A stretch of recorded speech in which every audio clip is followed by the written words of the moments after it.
It's back with another one. The news. Like, comment, subscribe. If you're not a subscriber, please subscribe. Anyway, let's get into this fight. Triple G, Steve Rose.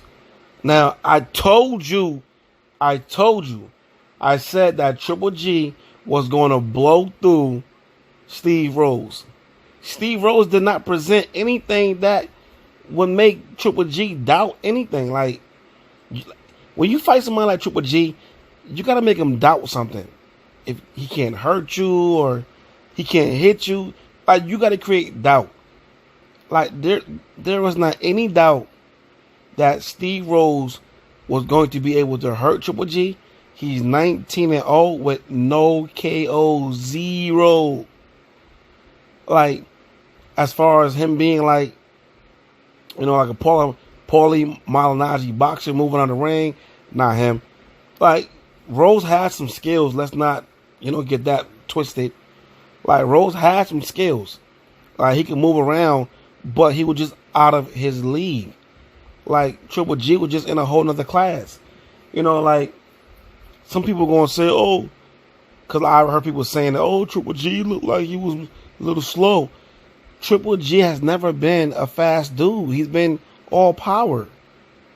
Like, he's never been fast. I don't understand where people getting this from. Before I started to do my own video, I dipped in with a couple other folks that, I listened to hear their opinion. Maybe they saw something I didn't see, but I know what I saw. Oh, Triple G showing his age. Like, how? Like, he's been fighting the same way for how long? Like, what is he supposed to show? He's never used his footwork like a bouncing around type of fighter. He cut the ring off, he beat you up. He's in your face. I seen the head movement, I seen the power, I seen the footwork, I seen him imposing his will as usual. That's what Triple G does to lower class fighters. And I told you this in my fight prediction, in my breakdown, that Triple G was going to blow him out. Triple G does what he's supposed to do to lower tier fighters. He get them up out of there, and he go through them real quick. He gets them up out of there, period. No playing around, he get them up out of there.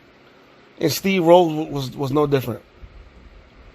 For a round, like, he caught him with that right hand and finished him, with like a, I don't know, you want to call it like a left hook. It looked like a straight left, sort of like hookish. Like, he caught him good too. Like, I knew he wasn't getting up from that one, but by the way he went down, it was over. It's nothing really to get from this fight that we didn't already know about Triple G. He can punch. He can take a punch. He's going to be in your face. You got to beat him. In order to beat Triple G, you got to fight him. You have to fight him. You have to fight him, and you have to push him back. Period. If you're not going to push him back, then you're going to have a long night. Now, as far as Triple G in the Canelo fight, I mean, that's a strong possibility by how good he looked tonight. Because that knockout is probably going to go viral. Like, a lot of folks are going to look at it, and there's going to be interest in him fighting Canelo. Knockouts create interest in a person. Period. Knockouts create interest. So people are going to want to see it. I don't know if they're going to want to see Triple G versus Boo Boo Andrade, or Andrade, however you pronounce it. But, like, that's not a fight that, I don't know. Like, would I want to see that fight? Possible. But, like, part of me still want to see Triple G and Canelo, because I believe that it's 1-1, that they have unfinished business. Like, I believe that is 1-1. I believe that Triple G won the first fight.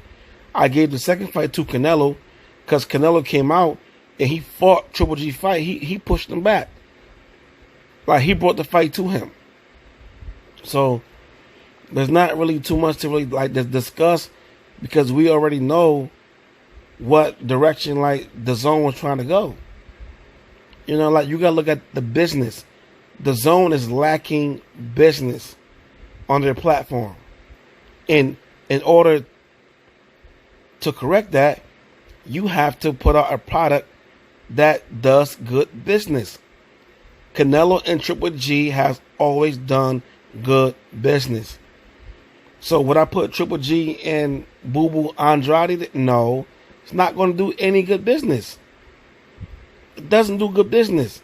And at this point, with DAZN giving Canelo $30 million per fight, and they're losing money, as a business mind, you want to absorb some of your losses. And in order to do that, you have to create something that's going to create more money, that's going to bring you more money.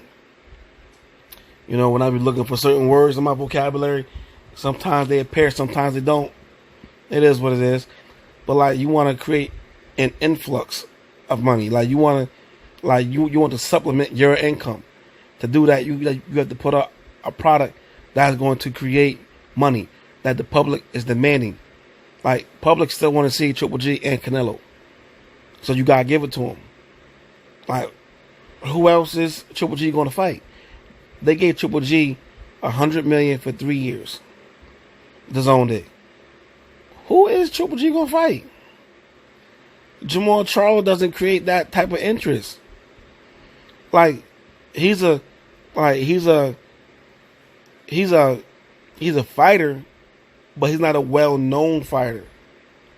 He's a known fighter amongst the hardcore boxing fans, like me, you, and a couple other folks that, be on here all day long looking at boxing.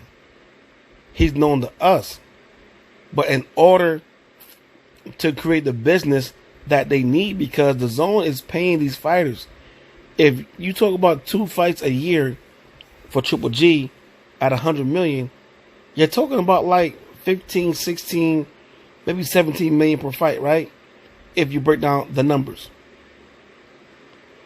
Probably around 17, 18 million a fight, right? They're not going to give Triple G 17, 18 million as a fight to fight people that's not going to create that kind of interest where they can get some money from what the fight. Canelo, Triple G, the gate made a lot of money. Pay-per-view made a lot of money. They can get some money back. Period. Or they can come close to breaking even and not just take a whole loss. That's better than, Jacobs and Canelo, where DAZN just took a loss. It's going to be better than Canelo and Jamal Charlo, where DAZN is going to take a loss. They are going to take a loss. In order for Jamal Charlo to really, I think, to hit the scene and become more popular, I will put him in there with Boo Boo Andrade first to get his name up. Cause either Boo Boo is going to raise his profile by beating Charlo, or Charlo is going to raise his by beating Boo Boo. And that's a fight that you don't have to invest a whole lot of money into. But anyway, congratulations to Team Golovkin. They went out, they did what they were supposed to do. And other than that, I'm on to the next one. I'm out. Like, comment, subscribe, do your thing. Tell me what you thought of the fight, and we'll go from there.